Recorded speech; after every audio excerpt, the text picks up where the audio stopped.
এতটা বয়স চলে গেল, তবু কি আশ্চর্য, আজও কি জানলাম বনভূমি কেন এত ভিন্ন ভিন্ন বৃক্ষ, তবে বনভূমি।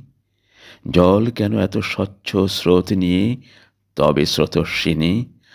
রক্ত কেন এত রক্তপাত নিয়ে, তবে স্বাধীনতা। এতটা বয়স চলে গেল, তবু কি আশ্চর্য, আজও কি জানলাম বনভূমি লোকালয় থেকে কেন এত দূরে থাকে। কিশোরীরা কেন এত উদাসীন, কেন এত নির্জনতা প্রিয়।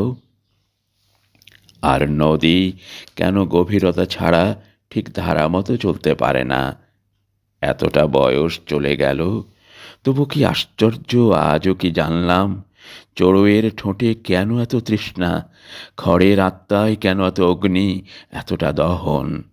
গোলাপ নিজেই কেন এত কীট, এত মলিনতা নিয়ে, তবুও গোলাপ।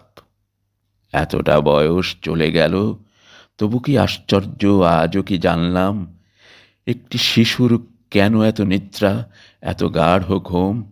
আর তখন আমরা কেন তার মতো ঘুমোতে পারি না।